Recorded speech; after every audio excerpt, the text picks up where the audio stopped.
Welcome back into We Know Ball. I'm Connor Fuchsa. I'm Mason Bellisle. Now, we took last week off because it was homecoming week here at OSU. So much craziness.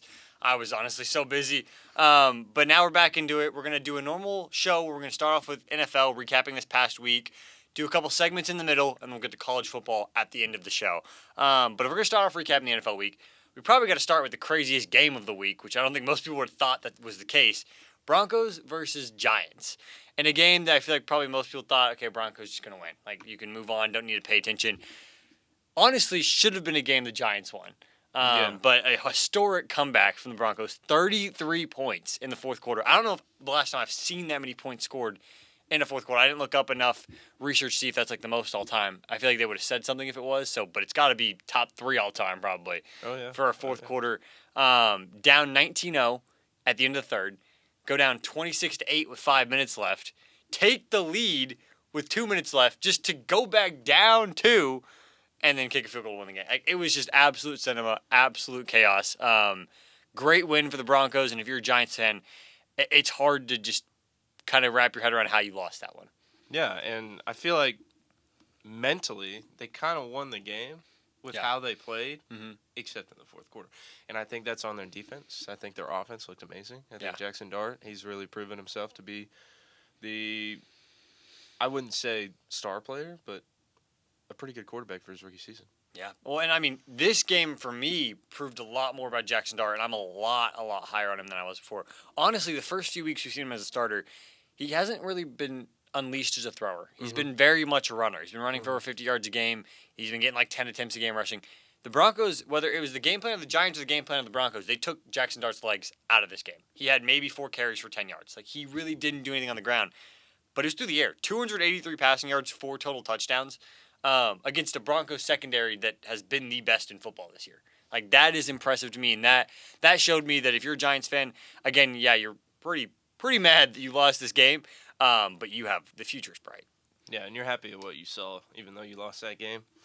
Yeah, because, I mean, this isn't a season, I don't think any Giants fans expecting to make the playoffs or contend. So the wins or losses probably don't mean as much right now as just the talent and play on the field. And you've got some stars. I mean, this rookie class in general, obviously Jackson Dart gets a lot of the love.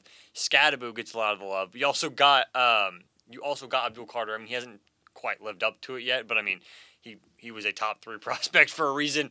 So getting Abdul Carter, Jackson Dart, and Cam Scadaboo in this same rookie class, this is going to be one people look back on in 5 years to say, how did the Giants get this good? And it's going to probably look at the 2025 draft class. Yeah. So, but I want to talk about Bo Nix and the Broncos for a minute. Obviously, not the performance I guess you want to see, because you don't want to see your team actually, in your offense specifically, completely shut out through 3 quarters. Through the first 3 quarters, Bo Nix was 11 for 25 with 105 passing yards, 2 rushing yards. That's it. In the fourth quarter alone, he put up 174 pass yards, 46 rush yards, 2 pass touchdowns, 2 rushing touchdowns. He was the first player ever to have 2 passing touchdowns and 2 rushing touchdowns in the same quarter. Like, it's almost like you can't be mad if you're a Broncos fan now, because, I mean, it's exactly what you want out of your team and your quarterback to just show up when it matters. But you got some questions for the first 3 quarters. Yeah, and I feel like, he's still, as a passing stat, he still didn't do great because of those first 3 quarters. Yeah. 27 for 50. That's almost 50% passing completion. Mm-hmm. So there's a lot to look ahead and see what you did wrong in those first 3 quarters. But, you better leave it.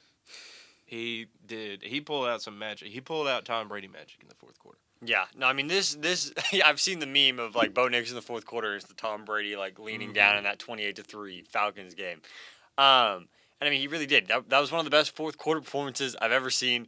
I know fantasy owners all around the world are ecstatic. He had 3 fantasy points at halftime, ended with 40 on the game. Like that's insane. And I think it's hard to take too much away from this game because it's like there was honestly 2 games played.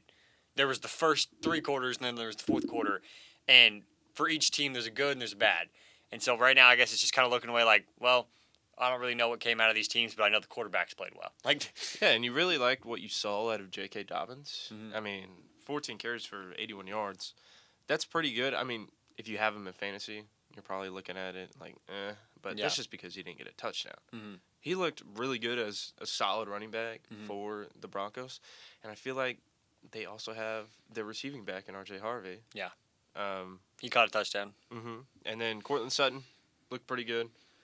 I mean, it's a solid team. They just have to figure out what they're going to do the first 3 quarters. Yeah. Okay. No, the offense is finally in that fourth quarter again, because it's hard to look at stats because if you looked at the first 3 quarters, it doesn't look like it. But because of that fourth quarter on the game, the offense looked like what you'd want out of this offense. I mean, putting up 33 points in a game is great. I mean, Bo Nix 4 touchdowns, great. Sutton had a good game. Harvey had a good game. Dobbins had a good game. Even Ingram is starting to step up like we thought he would preseason. But yeah, it is hard to. It's kind of you got to take it with a grain of salt because of how bad those first 3 were. And I feel like we also have to put credit towards Wan'Dale Robinson. He's really stepped up. When Malik Neighbors went down, he's really stepped up into that starter role. Yeah. And I feel like that's what Jackson Dart needs. He needs a solid wide receiver 1 that he'll know will catch the ball and probably get a lot of yak. Yeah. No, I mean, to be honest, what's even more impressive about this game from Jackson Dart is not only did he throw for 283 passing yards and 3 passing touchdowns against, again, maybe the best secondary in football, but he did it without Malik Neighbors. His number 1 options, Wan'Dale Robinson or Theo Johnson. And then he's got, obviously, the running backs that he's been using in the passing game with Scatterbo and Tracy. But, like, if you're telling me a rookie quarterback is throwing to Theo Johnson and Wan'Dale Robinson as his top 2 targets, and he's throwing for 283 and 3 touchdowns against the Broncos, like, that is a star. That is. You know what this team reminds me of? This Giants team reminds me of the 2024 Patriots. I mean, you have your star rookie quarterback in Jackson Dart or Drake May, but it seems like you're not going to put it all together this year. But next year, I'll watch out for the Giants. Yeah, no, I mean, these teams do kind of feel similar. I would say, like, the offense for the Giants has more potential because of the talent. I mean, Scatterbo will get better when Neighbors is back. Like, that's a better offensive piece. Like, May still doesn't have a lot of elite talent around him. He's got good guys, plenty of good guys at all levels. Yeah, no, he has plenty of elite talent around him, which I think Dart is kind of set up in a good position for that. But both teams have great defenses as well. Especially next year when they get Malik back. Yeah, exactly. As a Cowboys fan, this Jackson Dart, Cam Scatterbo thing is going a little bit too well. I think we need it. We need to cool it off a little bit, Giants. Come on, you're not supposed to be good at this game called football. But we're going to move over to the next game. A big game between 2 kind of powerhouses early on in the AFC, which is a crazy statement to make because 2 months ago we wouldn't have said that. Indianapolis Colts versus the Los Angeles Chargers. Colts win this one. They move up to 6-1, and I really just want to highlight the Colts. Like, they are now standing alone with the best record in football. Like, that's just a crazy statement to make. Like, the Indianapolis Colts with Daniel Jones as their quarterback is standing alone with the best record in football. What are your thoughts on that? I think this Colts team is like the team every year. You had it in 2020 with the Steelers. You had it last year with the Vikings. Yeah. These teams that play really good in the regular season, I still don't believe that they can get very far in the playoffs. Yeah. It is a true statement, except for last year.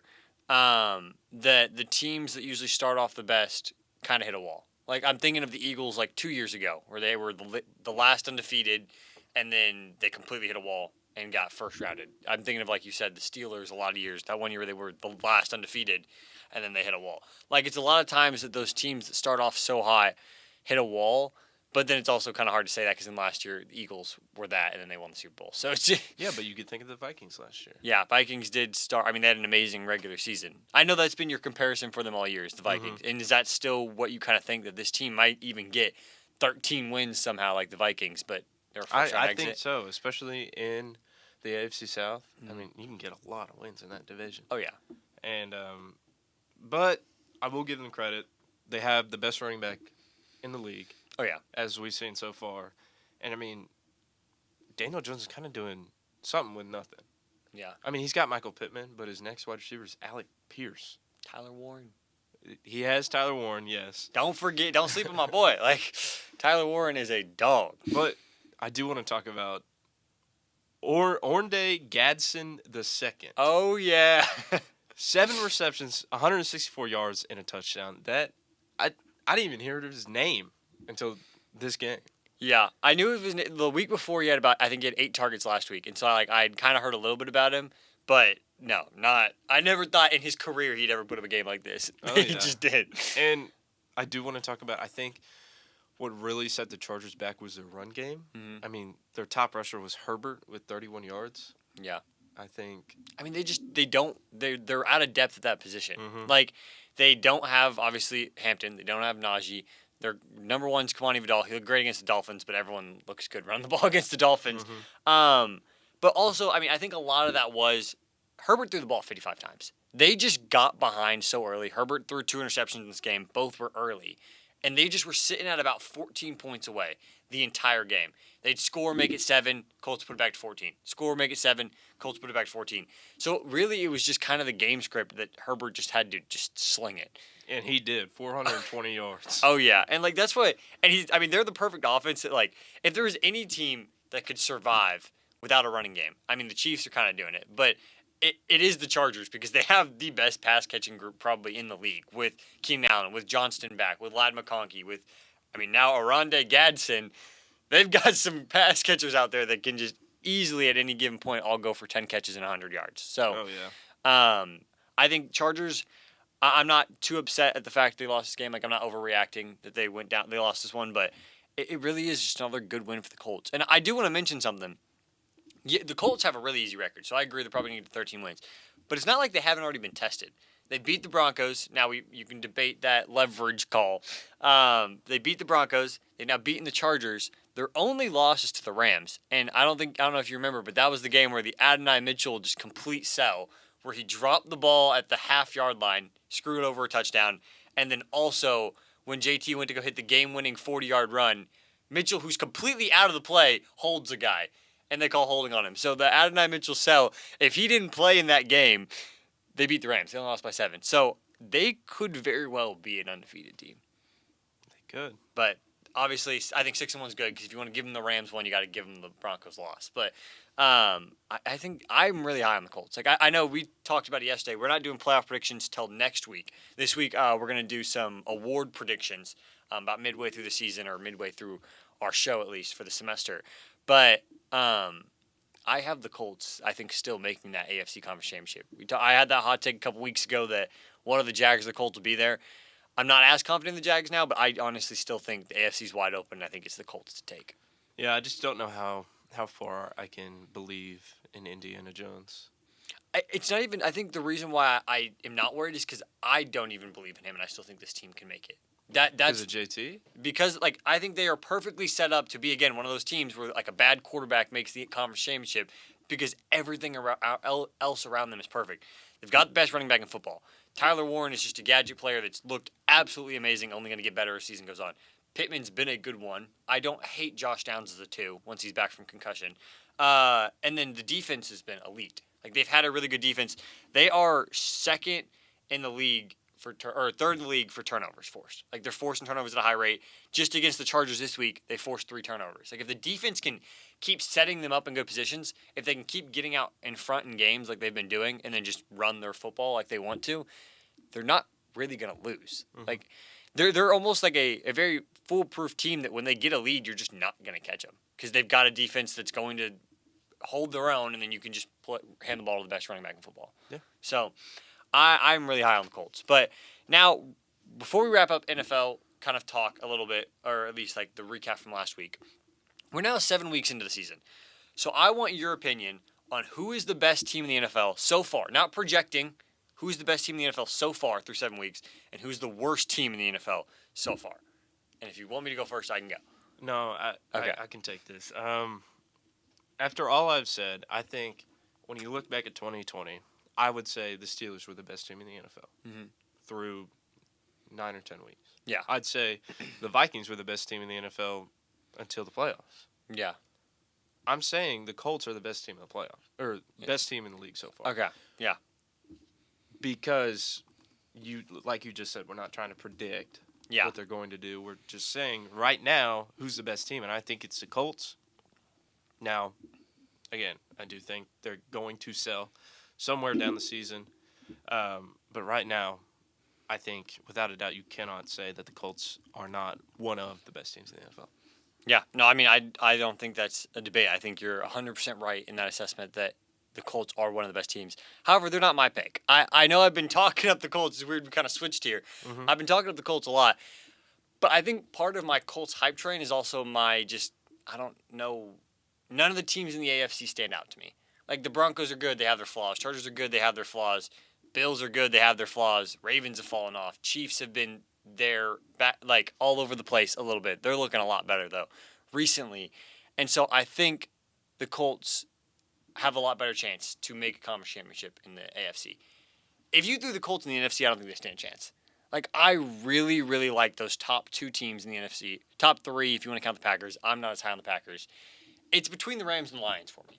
I know the Lions had that bad Week 1 loss to the Packers, but ever since then, they've looked dominant. Last night, that defense against Tampa looked like Aaron Glenn was still running that defense. Like, it was suffocating, and they were missing multiple cornerbacks in that game.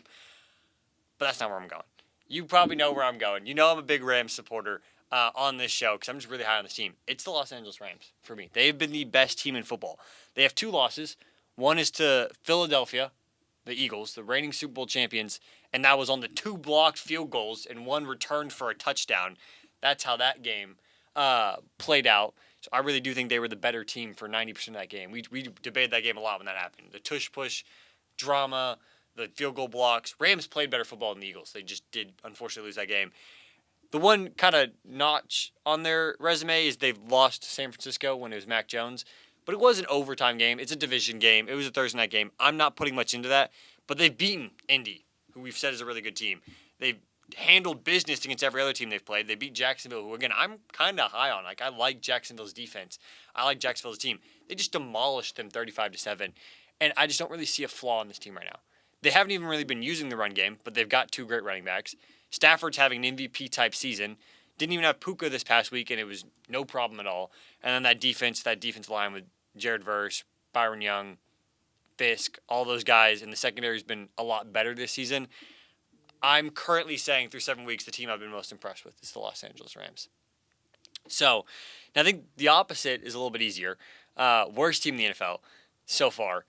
There's about 3 options, I feel like. The Jets are the obvious answer because they haven't even won a game. So is the Jets your answer, or are you going with one of the other bottom feeder teams? I'm going with the other ones. Okay. So, do you have the Jets? I honestly going back and forth. So if you pick my other team, then I'll go Jets. But okay. Well, I'm gonna go with the team who has the worst point differential in the league. Ooh, okay. I mean that's a good telltale sign of who's been the worst team. And I'm going with the Titans. Okay. I feel like what I've seen out of the Titans so far isn't really what we kind of expected Cam Ward would do. Mm-hmm. I know we expected this team to not play as well. Yeah. But I don't think we could have expected a 1-6 record with Cam Ward. Yeah. And I think Cam Ward kind of is doing it himself. Yeah. I mean, that bad fumble against the Patriots just absolutely shut down anything the Titans were doing. Yeah. And we also got to think about,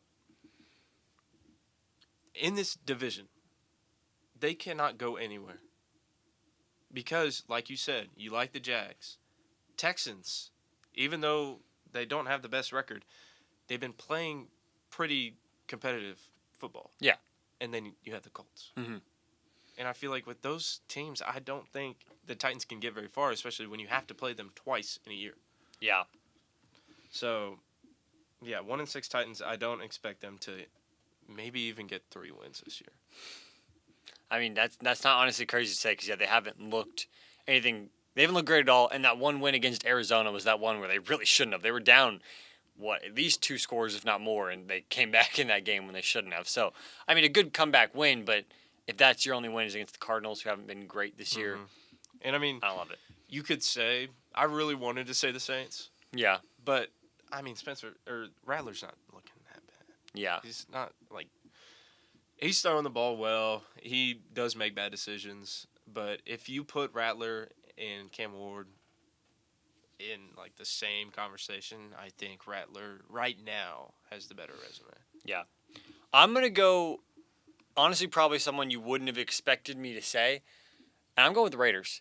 I know they've got their 2-win team. There's 1-win teams, there's 0-win teams. But to me, the Jets, honestly, I want to give them a little bit of credit for a second. As much as they are 0-7, lost by 2 to Pittsburgh, lost by 2 to Tampa Bay, lost by 2 to Denver, Like, they're playing close games against good teams. They just haven't been able to get that win. They haven't been able to finish the games, which is a problem. But they haven't looked like the worst on-field football to me, honestly. It's been the Raiders. They have just been disgusting to watch. I mean, they got that win against over your Patriots week 1. Hey, it's week 1. I mean, yeah, if you're going to say the Packers beat the Lions, I mean, exactly. It's week 1. So, honestly, but I'm thinking ever since week 1, it's just been blowout after blowout, or even just selling games they shouldn't have. They should have probably beat Chicago, sold that game. But, I mean, they lost to Indianapolis by 34. Lost to Kansas City this past week, 31-0. Currently, they're averaging the second least amount of points per game. And they have the second most turnovers per game. Second to who? I actually don't know who the it is. Titans. Okay, yeah. And they're still they're giving up 26 points a game. They're averaging 14 points a game. Like, that's just not a recipe to win games. It's not a recipe for anything good. Geno Smith, honestly, has just looked terrible. He's just been turning the ball over like crazy. Bowers has been injured. I know that. Myers is maybe about to get traded. He's injured. But Gentry's getting blown up on the scrimmage yard line. Yeah, like, they might have the worst offensive line in football. They have one of the worst quarterbacks in football right now. Their defense is bottom 10. Like, there's just nothing to hold out hope for this team. Like, the Jets and, like, teams like that, I still see hope. And I know it's not, like, projecting, but, like, they've had some bright spots. Like, Garrett Wilson and Fields did look good for a couple weeks now. Fields obviously got benched. Wilson's hurt. Breece Hall's look good. That defense has still really looked good. They've been holding teams to under 15 points a couple times. Like, there's bright spots for other teams. I just don't even have anything to point at for the Raiders through 7 weeks to say that's promising. Yeah. So I'm going with the Raiders. I want to give out a PSA real quick. From the bottom of my heart, I'm so sorry if you listened to us in the playoff predictions before the season started. The Ravens are 1-5, and from the bottom of my heart, I'm so sorry if you guys listened to me and thought I had a good playoff. I just wanted to say that. I'm not out on the Ravens yet. And I also am very much known for, I mean, all the people that watch the show probably can tell by now. I am someone that will die by my take until it's been beaten dead twice. Like, I'm not going to give up on what I thought was true until I can guarantee it's not true. Now, I don't think they're winning the Super Bowl. I will give up on that take. They're not winning the Super Bowl. But I still think the Ravens can make the playoffs. We talked about this a couple weeks ago. Their schedule after the bye is super, super easy. Steelers don't look good. Bengals actually kind of look decent with Joe Flacco, but they're not going to – no team in the AFC North is going to get more than 8 wins. So if the Ravens can somehow pull off 9, they're in the playoffs. If they pull off 8, they still might be in the playoffs. And so just because of how bad that division is this year, I still think they can make the playoffs. Well, you got to think about the Steelers' magic, Mike Tomlin magic. To always get 9-8? No, This is the year they don't. I don't know. This is the year they don't. They are 4-2, but I went through and predicted their schedule. This is how I figured out.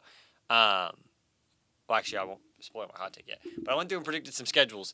And I looked, and I had the Ravens going 9-8, and I had the Steelers going 8-9. Like, I genuinely think the Steelers just start losing a lot of games, and they have a decently hard schedule in the back half of the year. So, all right, we'll see. But yeah, for now, we're going to head to commercial break, and then when we get back, we're going to do our mid-season awards and our hot takes. Welcome back into We Know Ball. Now, we're going to go into some award predictions. Now, before the season started, we predicted MVP, Defense Player of the Year, all of those NFL honors picks. And today, we're going to see who we said, and then we're going to say who we are projecting now is going to win the award. So we'll start off with MVP. Mason, you can't even really knock you for your pick. Your MVP pick was Joe Burrow, and we will never know what would have happened because he went down so early in the season. But obviously that pick will not be happening. He's one of the biggest what ifs in football. Yeah. It used to be Justin Herbert. Now he's kind of proven himself. Now it's Joe Burrow. Yeah. And so I can't even ask you if you're going to stick with what you had. So I'm just going to ask you who you have now. So before the show started, you said we're picking who we think is going to win it, not right now. Yes. And who I think is going to win it and bring his team. Last year went 4-13. I'm picking Drake May. Unironically. Unironically, Drake May. He's 4th in the betting odds, plus 700. He's having an amazing sophomore season. I mean, last year we saw C.J. Stroud had a terrible sophomore season. I mean, it's always the sophomore slump. Yeah. But not Drake May. Yeah. Over 1,700 yards. 12 passing touchdowns, only 2 interceptions, 75.2% completion percentage. Yeah. And he also has 200 rushing yards and 2 rushing touchdowns. I feel like that's what you want out of your quarterback. You don't want a full scrambler, maybe, like Lamar, but you want a quarterback who can make something out of nothing. Yeah. Like, no one's open, he can run. Yeah. And I feel like with the MVPs that are up there right now, you've got Daniel Jones, Patrick Mahomes, Josh Allen. Whoa, okay, time out. We got to hit time out here. My uncle watches the show, and he's been very upset with your Patrick Mahomes and Chiefs slander. Chiefs have looked good. We haven't had an episode in 2 weeks. In the 2 weeks we've missed, they've now won back-to-back games. Mahomes has looked great. Now that Rasheed Rice is back, Chiefs have looked great. Are you retracting any of your words, or are you still a complete Chiefs hater and think they will not be good? I don't think I'll ever not be a Chiefs hater. I think that... So there's some bias in you. Well, yes, there's some bias, but there's also... I mean, at the start of the season, they looked terrible. Yeah. And I know when Rasheed Rice came back this week, he looked really good. Mm-hmm. I just don't think they'll get that far. And, I mean, Connor's uncle... Chiefs are 4-3, Patriots are 5-2. That's all I'm gonna say. So. That's crazy. Honestly, I'm a lot higher on the Chiefs than I originally was like a couple weeks ago. Because my whole thing was I don't see how they make it out of that first 6 weeks without Rice without going 2-4. They somehow snuck out 3-3, and now the future looks a lot more bright. They're also in a tough division, except the Raiders. Yes, no, exactly. So I think the Chiefs are gonna be a playoff team. I don't know. I still don't know yet what I think of them when it comes to playoff time, but we'll figure that out next week for playoff predictions. But I had to hit that side note because I've been receiving some text messages about your Chiefs hating. But continue. Is that all you had to say about May? But yeah, I was just bringing up like who's in the MVP running right now, and I feel like it's not a strong MVP class that we've had in previous years because, of course, Lamar, he's missed a couple games. He hasn't been playing up to what we thought he was going to do. And then, of course, Joe Burrow, he's out. And Josh Allen, Drake may beat him. So, yeah. All right, well, then I'm going to head over to mine. My preseason pick was Lamar Jackson. And obviously that didn't age very well. I was really high, obviously, on a lot of the Ravens guys. I mean, Lamar looked great. In the 4 weeks he played, he was like a 10-to-1 touchdown to interception ratio. None of the problems with the Ravens were Lamar's fault. He was the only thing doing good. So Lamar's had a good season, but obviously with injuries and how bad the Ravens are, even if they make a historic comeback and make the playoffs, I think there will be a very big narrative for Lamar. That's not where I'm going with this. There's a lot of other top guys this year. But like you said, it's kind of wide open. Like, honestly, usually by this point in the season, it's one of those top guys like a Lamar, Josh Allen, or Mahomes that are kind of leading the case.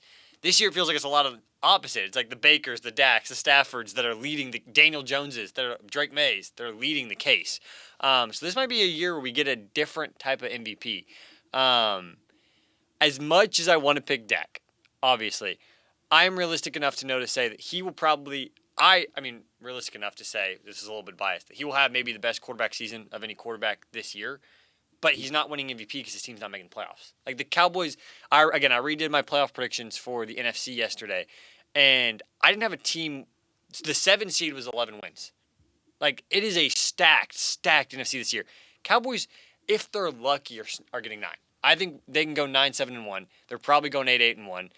In a dream world, they go. In a dream world, they somehow go 10-5-1 or 10-6-1. But none of that's enough. And if you don't make the playoffs, you can't win MVP. So I'm taking Dak out of the running. Baker, I like, but I don't know. I can't see Baker winning MVP. I mean, I could see it. I could see it, but I feel like eventually his supporting cast being depleted is going to catch up to him, and I just don't see them being. They're 5-2 right now, but I think they'll easily make the playoffs and they'll win the NFC North or NFC South. Sorry, but I don't. I mean, again, I think they maybe 10-11 wins. Whereas there's going to be teams in the NFC that I think win like 14. And one of those teams is the Los Angeles Rams. And so I'm sticking with, like, my theme, if you can't tell, was preseason. It was Ravens are the best team. Lamar's going to win MVP. They've got a good defense. It's usually a single team that sweeps a lot of different awards. I think that is the Rams this year. Matthew Stafford is currently 3rd in passing yards, 1st in touchdowns, only 2 interceptions. His team's 5-2. And I just don't really see that regressing. I think our biggest concerns with the Rams preseason and our biggest concerns with, like, anything was Stafford's back, Stafford's health. Is he good? He is more than good. He looks amazing this year. He's perfectly fine. He's got his probably best wide receiver 2 he's had in years. Like, don't get me wrong, Cooper Kupp's good, but by the time Kupp became the 2, he's nowhere near where Devontae is right now. So being able to have Devontae and Puka have a great run game. Obviously, Sean McVay is your coach and play caller. And then all that combined with the fact you've got a good defense to help him out. Like, I genuinely think this Rams team wins like 14 games. And if he's putting up the stats he's putting up, it's hard not to give potentially the best team in football's quarterback the award. So I'm going with Matthew Stafford right now. It doesn't feel good, though. Like, I can't imagine this age and this year of Matthew Stafford winning MVP. But he's doing it. Like, he really is. He's got the stats to back it up. He's got the team to back it up. And I think it is a down year for MVP. So I think someone like a Drake May or Baker or Stafford's going to swing in and get one. And I think Stafford's long overdue for one. It's a hot take. That could have been my hot take. Yeah, that could have been. But, I mean, it's not that much of a hot take right now. But just projecting, it is just crazy to say Matthew Stafford for MVP. But however, I will still be pushing the Dak Prescott for MVP agenda, even though I know it's not going to be there because of his team. But every week on your story. Yep, MVP Prescott. But let's move on to Offensive Player of the Year. Preseason Offensive Player of the Year, I had Jahmyr Gibbs. You had Saquon Barkley. Rough for you. Gibbs, after last night, probably is back up to top 3 in odds because he ran for 200 yards and 2 touchdowns. Mason, you sticking with your pick? No. Okay. I'm going to ride your train.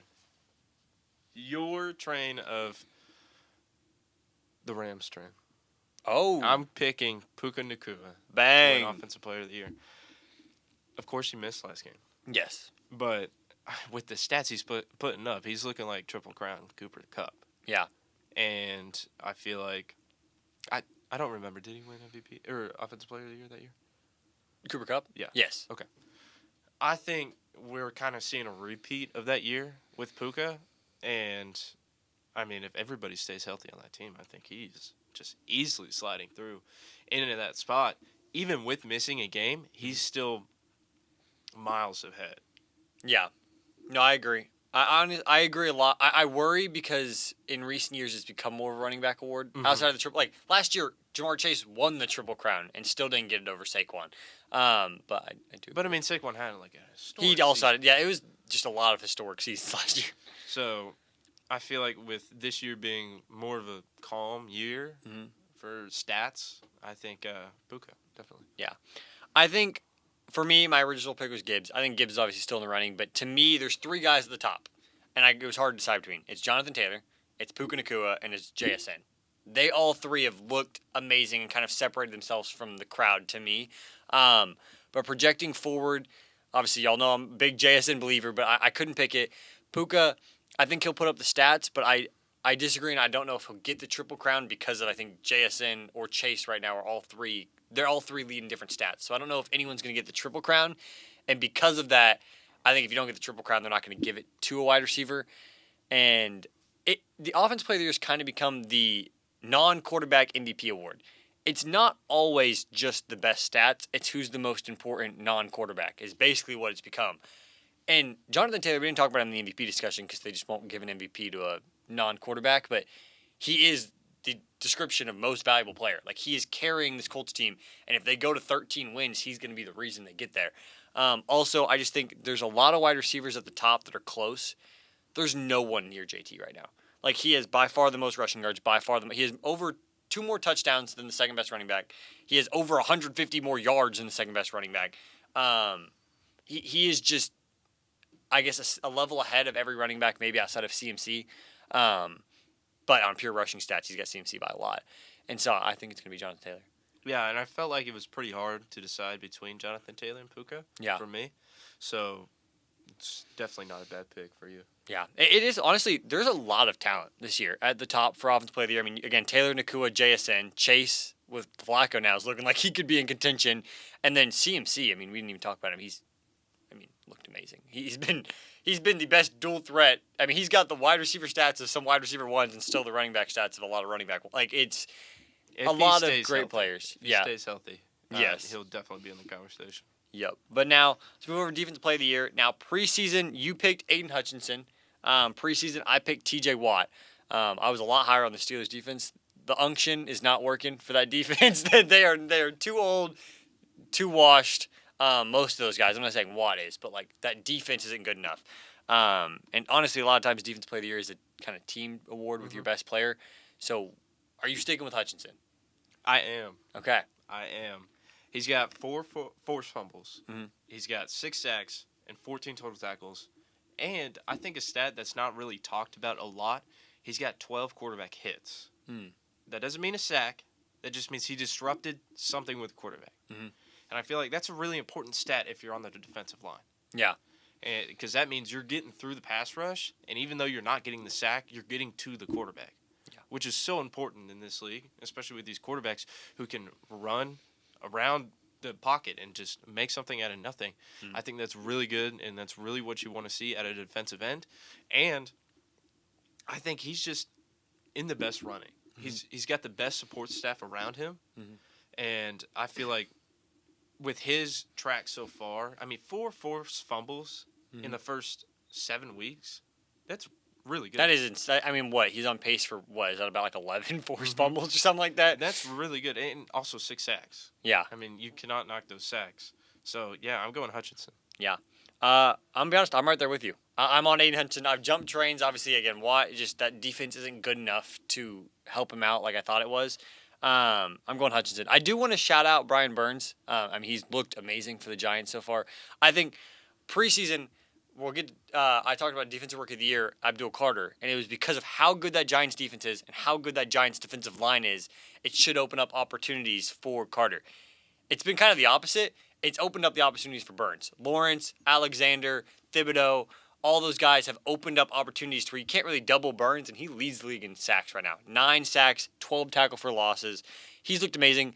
So if we were picking right now, it'd be Burns. But if we're projecting, I'm also going to go Hutchinson. I mean, he's on pace he'll probably get close to 14 sacks. Probably, if he could somehow get 10 forced fumbles, that's insane. Yeah. And I think Burns will slow down a little bit. Right now he's on pace for like 22 sacks, like maybe break the record. Like he's going to end with like 17, probably barely edge out Hutchinson in that area. But I think overall Hutchinson just impacts the defense more. I like how we agree. I know. We don't usually agree a lot on the show. We probably won't agree on the next one, but we'll see. Offensive player. I went to the wrong way. Offensive Rookie of the Year. At the beginning of the season, I said Ashton Jeanty. You said Amari and Hampton. Hampton obviously injured. Jeanty just playing behind the battle line. Yeah, you picked a lot of injured players, to be honest. I mean, Jeanty just hasn't lived up to it. I had to pick Jeanty. You feel like you kind of had to. You went off the rails not picking Jeanty, but it either way didn't work for us. Here, so how about you go first this time? Let's see it. Okay. I'm all over the place. I'm not going to lie. This is the one area where I did it wrong. For some reason, I told you, we're picking projecting. We're not picking who is it so far. I did that for every single category except for this one. For some reason, I did currently, and I picked Scataboo, but I'm not. Okay. I'm not projecting Scat. It's hard to go against Egbuka. I want to pick Warren, but I can't pick Warren. It's really Egbuka, Dart, or honestly Judkins can be in this conversation too as a sleeper. I don't think I can pick Judkins because I just don't trust the Browns' offense enough. If we are genuinely projecting, I have to pick Dart. And it's solely off the point that they want to pick the QB. They want the QB to win it. They don't want the wide receiver or the running back to win it. We've seen in years before, if it's an elite quarterback season versus an elite wide receiver season, they're going to pick the quarterback every time. So with what I saw with Dart's arm against the Broncos, I do worry again about does he have enough weapons to keep that production up. But he can do it with his legs. He can do it with his arm. I think he's going to bring a lot of momentum and wins to the Giants this year that they're not supposed to get. And I think he's going to be more valuable than Egbuka, and I think for that reason, voters will probably give it to Dart. I agree. Yeah, let's go. Got Dart. 791 yards, 7 touchdowns, 3 interceptions. That doesn't. It's in 4 games. It's in 4 games too. Exactly, and that doesn't scream at you, especially when you're talking about Drake May, who's got 1,700 yards. But he's looked like he can manage a game well, and he's also got 178 rushing yards and 3 rushing touchdowns, which is almost the same as Drake May. And what I just said, you want a quarterback who doesn't run all the time, but you also want a quarterback who can run if nothing is open. Yeah.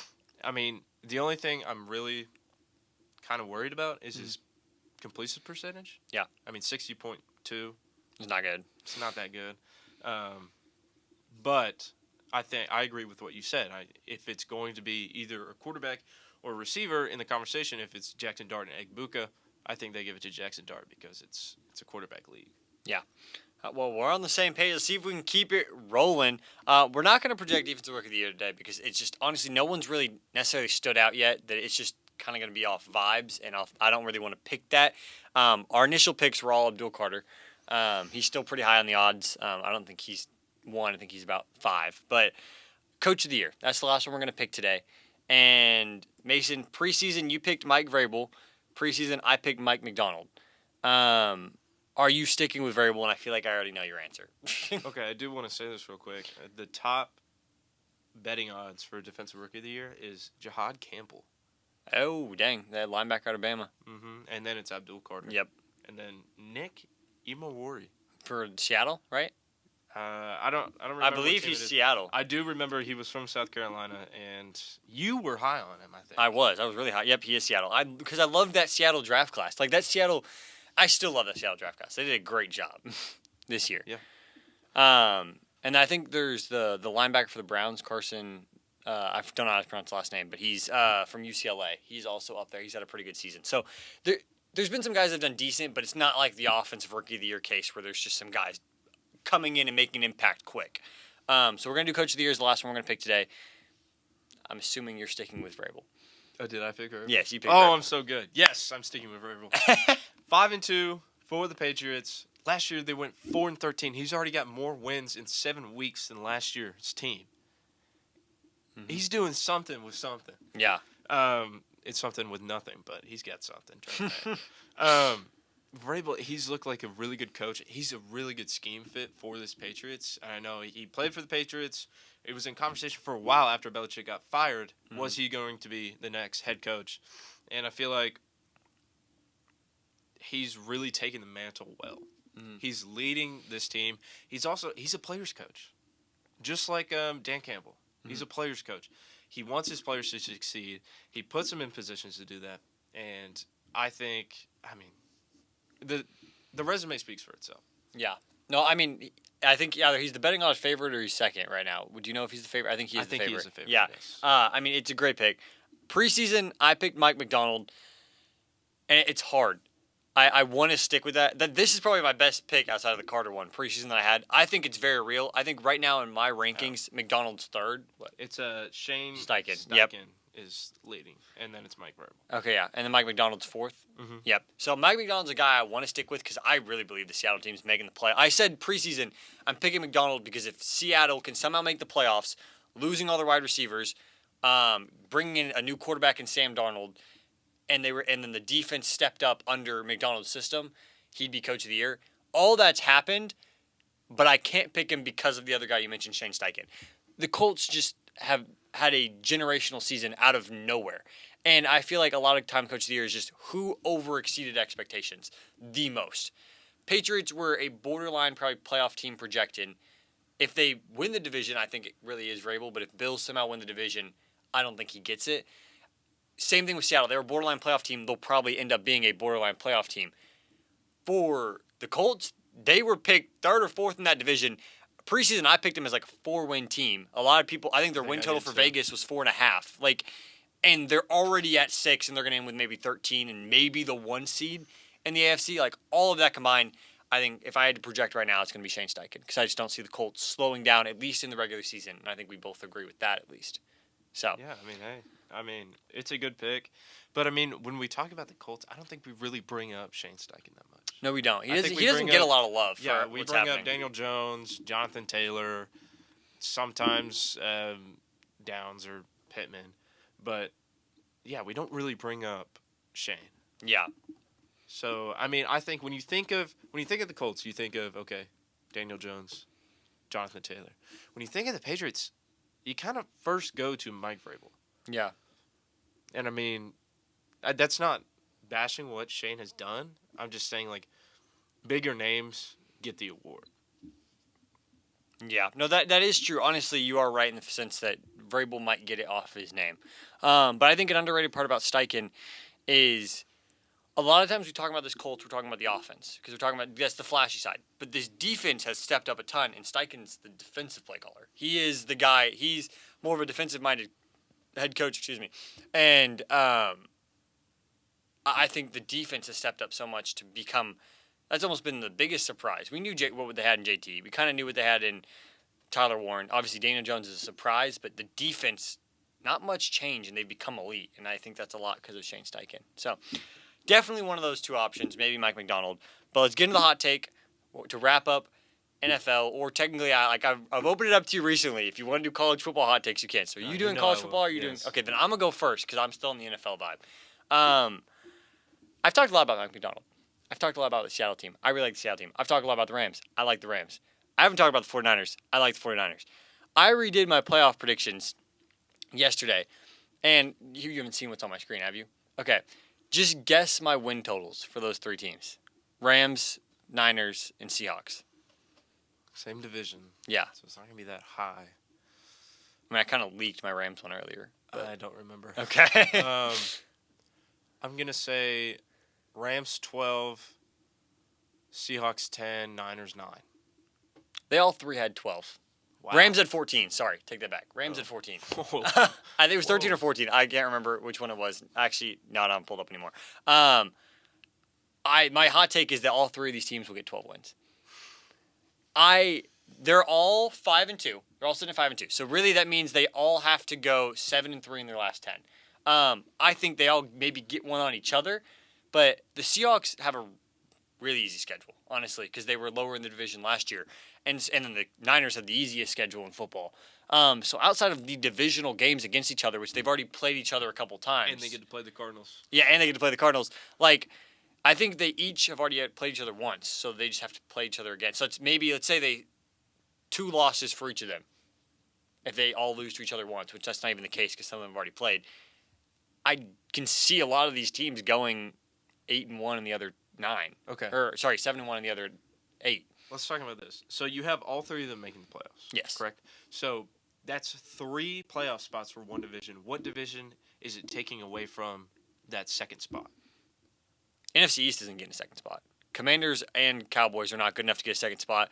I could even see a world where we don't get a second spot from the South. I mean, the Falcons have looked good, but it's probably just the Bucs. So if you get 3 spots from them, then yeah, you're probably taking away 1 from the South, 1 from the East, and there'll be 2 to the North for the Packers and Lions. That's what I had currently in my playoffs. Well, again, we're getting playoff predictions next week, but I have all 3 of them making the playoffs. I have all 3 of them. I think it was 1, 5, 6 is where they slotted out. The Rams team, I don't need to talk more about them. I mean, I think no one's disagreeing they probably will get 12 wins. Mm-hmm. Seattle, though, I mean, the defense is elite. Sam Darnold's a great. JSN looks like one of the best wide receivers in football. They still have, for fantasy owners, you hate Charbonnet and Walker. For NFL purposes, it's a great 1-2 punch. And so I really do like what they've got going on in Seattle. I think they can win a lot of those kind of 50-50 games. I mean, they did it last night. Houston was one of those kind of more 50-50 games.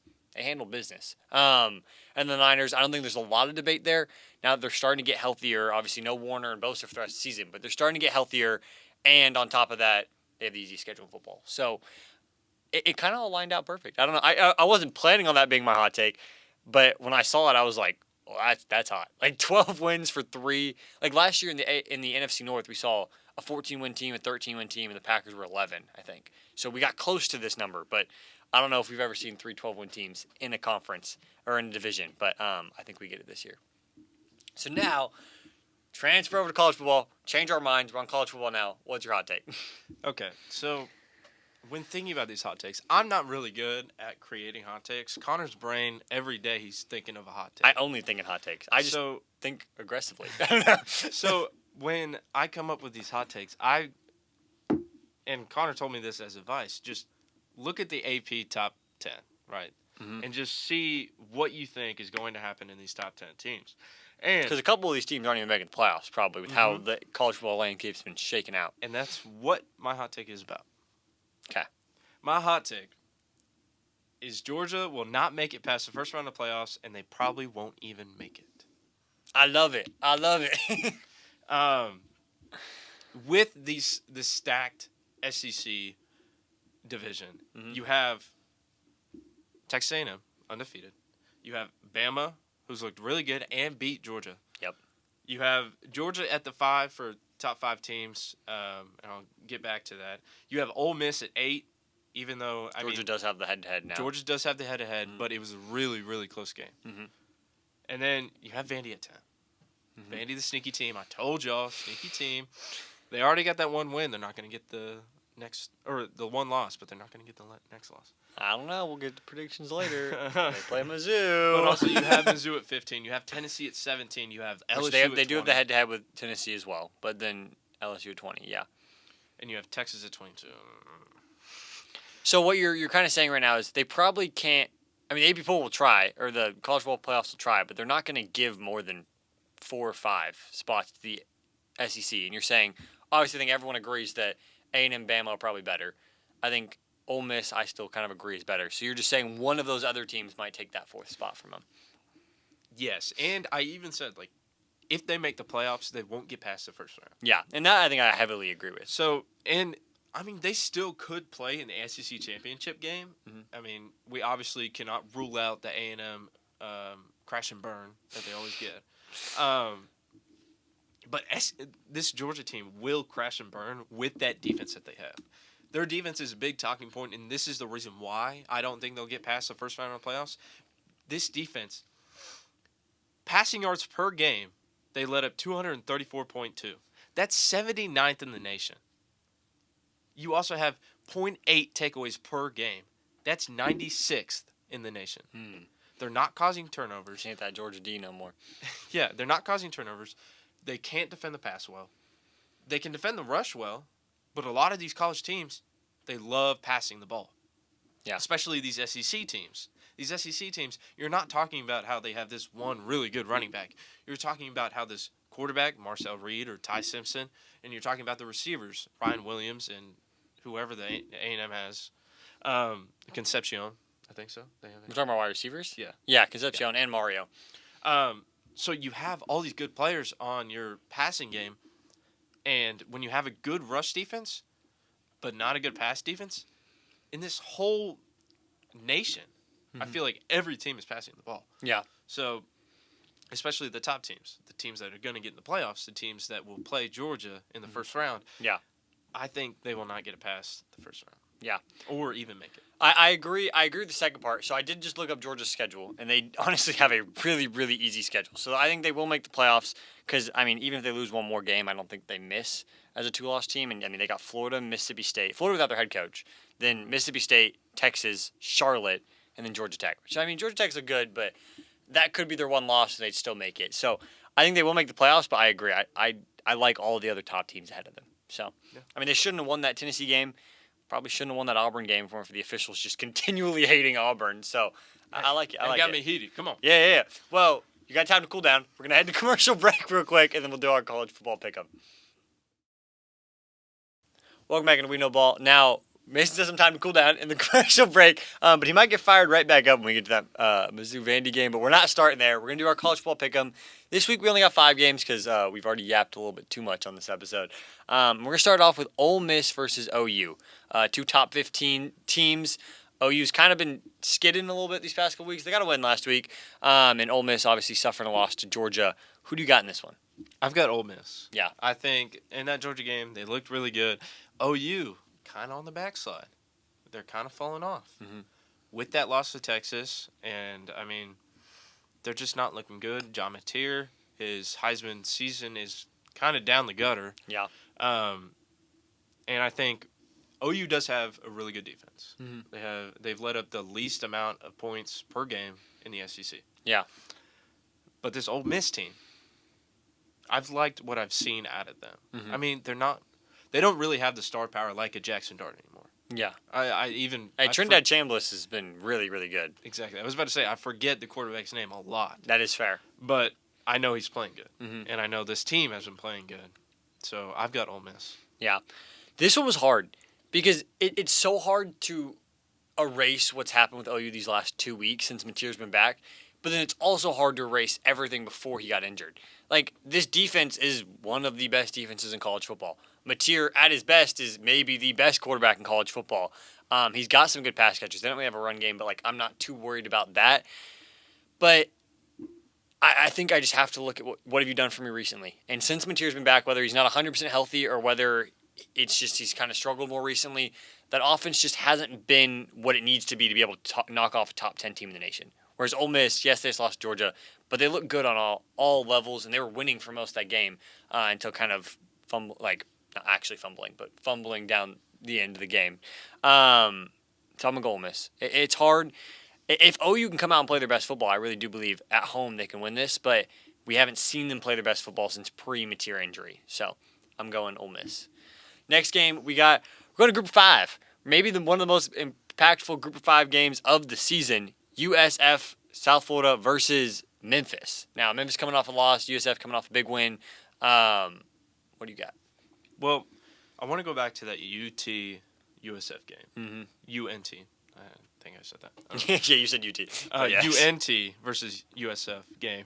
And I want to talk about how we talked up that game. Mm-hmm. It was the battle of the two biggest teams in the American.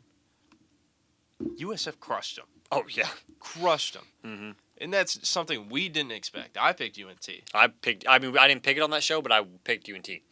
And USF just crushed them. And it was just another American game. Like they were playing East Carolina. And they beat North Texas by more than they beat Florida Atlantic, I think. FAU? FAU, it looks like. Definitely more than they beat Charlotte. Yeah, Charlotte this is a team. Yeah. So if you put USF in these big games for the title of the American, Memphis did beat an SEC team.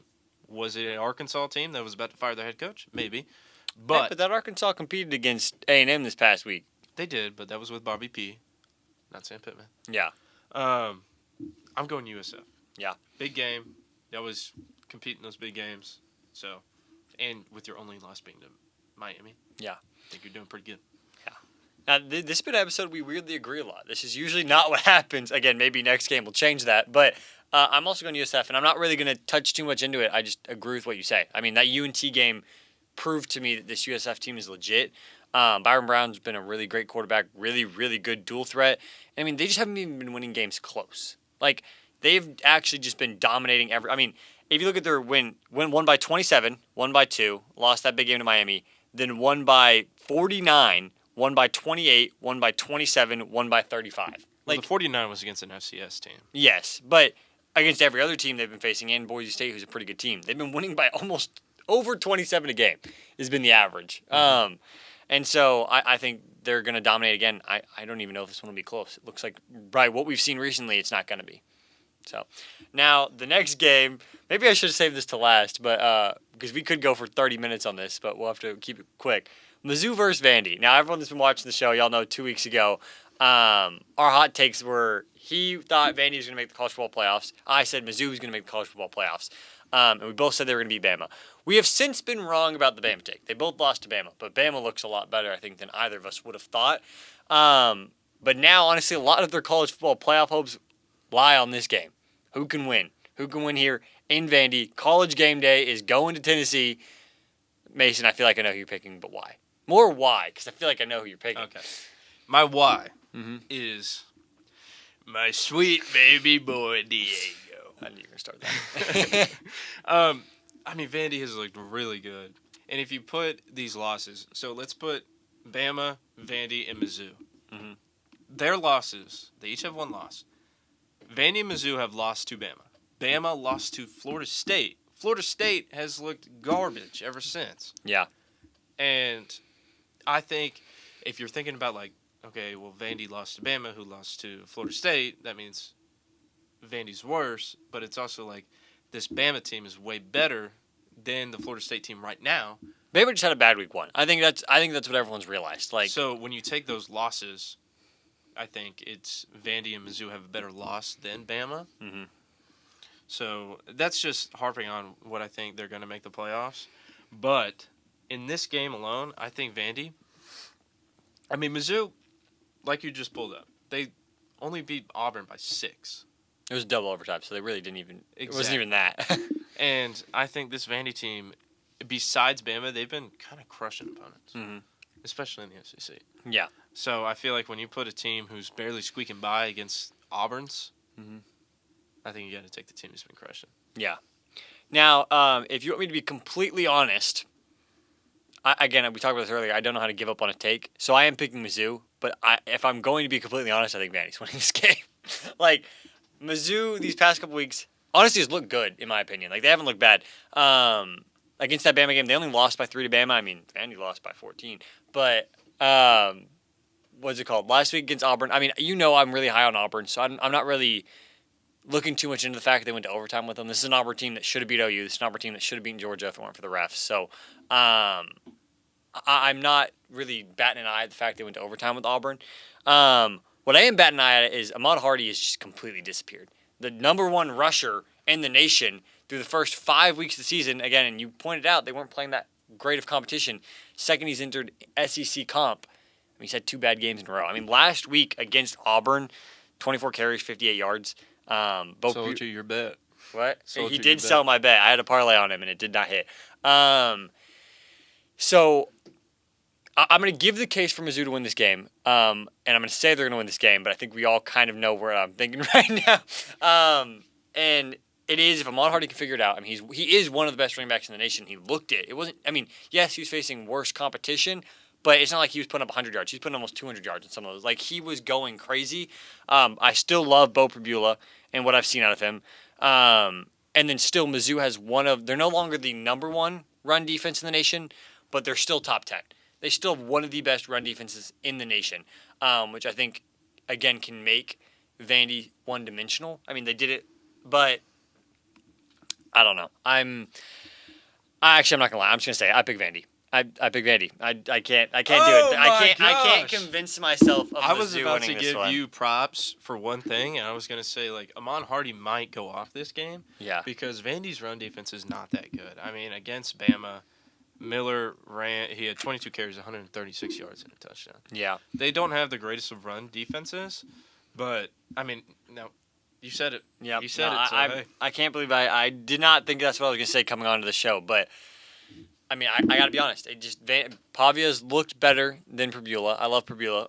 But I really do think Mizzou, I kind of fell a little bit too much in the Mizzou trap for how good they looked against teams that maybe were better than I thought. I thought Kansas was better than they are, and they've kind of cooled off. I thought South Carolina was better than they were. They obviously have not been good. And so now that those wins don't look as good, I mean, they just haven't shown it in SEC play yet. Again, I mean, they did almost beat Bama. It's not like Mizzou's a bad team, but I mean, Vandy is also a really good team. So I'm going to go with the home team in this one. All right. Hurts. Okay, now we got to quick fire off these because we are way over on time, I think, already. Texas A&M, LSU, and then you know what? We're cutting BYU, Iowa State. This is the last one. Texas A&M versus LSU, Death Valley, top 20 game. What do you got? I got A&M. Vandy coming off that loss to Vandy. My gosh. Vandy. My gosh. LSU coming off that loss to Vandy. Vandy coming off that loss to Vandy. And we're talking about A&M. LSU coming off that loss to Vandy, I think it really hurt them, and it's really taken away their trust in Brian Kelly. Mm-hmm. I feel like that was the game that really set them off into kind of looking into opportunities to get a new head coach. Yeah. And kind of looking to sell off Brian Kelly to, like, Penn State. Mm-hmm. Maybe Oklahoma State. I don't want Brian Kelly, please. No. But this A&M team, I mean, Marcel Reed has looked amazing. Yeah. And I think when you put up these two teams, this is the rivalry I kind of grew up on. I was an A&M fan for a long time. And I was up till 1 a.m. watching that 7 overtime game. So when it comes to LSU, A&M figures out a way. Mm-hmm. Yeah, I'm also going A&M. I mean, I think everyone watched the show knows how high I am on A&M this year. I mean, they're 7-0. They look legit. Marcel Reed is the Heisman currently for me. Ruben Owens, though, has been I didn't realize how good the run game was going to step up. The first couple weeks, the run game was decent, but Ruben Owens has really, really stepped up as a running back. I mean, you've got the pass catchers, Kevin Concepcion. You've got Mario. You've got multiple pass catchers that are stepping up. I mean, and the defense still looked okay. The defense is the one big question mark in the big games this year, gave up 40 to Notre Dame. I mean, it's not even a big game against Arkansas, but gave up 42 to Arkansas. But if there's one team I'm not worried about, I think A&M will score 40. Or maybe, I mean, LSU's defense is better. So maybe it's like 35-30. but I don't think LSU's offense can score 30. Well, I don't know if Wes Weeks will be back. Or Weeks Weeks, will be yeah. back. That's what I'm saying. I just don't. But I think it's like the thing I keep saying with Oklahoma State football. Why Oklahoma State football will not win a game this year is because they will never give up less than 30 points, and this offense will never score more than 30 points. Like, that is just the simple recipe laid out. That's the same what I've got for this game. LSU's not scoring 30 points. A&M's not scoring less than 30. You score more points, you win a football game, guys. All right. So now let's wrap the show up with best bets. We introduced this segment 2 weeks ago. We're gonna give our best, like our favorite spread of the week. Not betting advice, obviously, but just kind of more showing confidence in a team, one way or another. So, Mason, what's your best bet? All right, my best bet is going to be tomorrow. We've got a Wednesday game. Wednesday game. So I gotta make sure I get this posted today now. Delaware versus Middle Tennessee. We're picking Delaware versus Middle Tennessee. Guys, I'm really into college football. Delaware, the spread is 8.5. Mm-hmm. Who's favored? Delaware. Okay. I think Delaware covers. Okay. And here's the reason why. Middle Tennessee State, 1-5. Mm-hmm. Lost to Austin Peay, FCS team, by 20. But I will say, in every Conference USA game they've played so far, they've kept it really close. Except Marshall, they lost to Marshall, 42-28. But Marshall's not a CUSA team. When you're looking at this, you're thinking, okay, who is the more complete team? And I'm thinking Delaware. They are 3-3. They've lost some pretty big games against Western Kentucky and Missouri or Missouri State. Yeah. So I just think this Delaware team is a more complete team, and I think it's a Wednesday game. Nobody really cares. They're going to blow out Middle Tennessee State, and I think they're just the better complete team. That's what I think. They're going to cover, hammer it.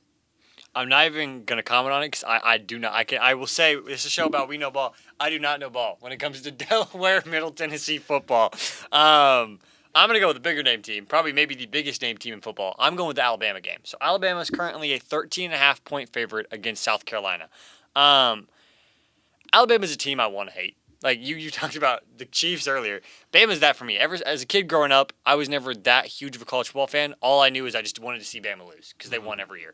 And I feel like a little bit this year, I picked them to beat Georgia, but then I picked them to lose to Vandy. I picked them to lose to Missouri. I picked them to lose to Tennessee because I just want to see this team lose. And if I've learned anything in the last 3 weeks, is you just don't bet against Bama. Like even if this isn't the Nick Saban Bama. I mean, everyone overreacted at the beginning of the season saying fired DeBoer. DeBoer's got like the most like top 10 wins of any coach in recent years.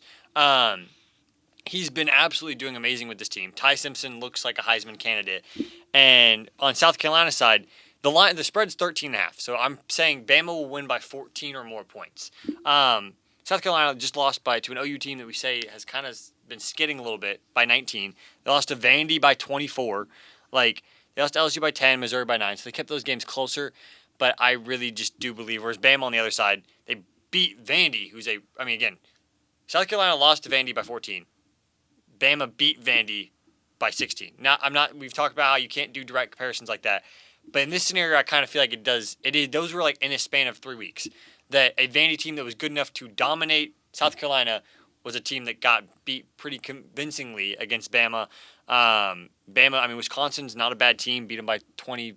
What's that? 24? Yeah, 24. Just beat Tennessee by 17. That's more than 14 points. So they've been covering the spread against a lot better teams in South Carolina. I'd say hammer Alabama spread.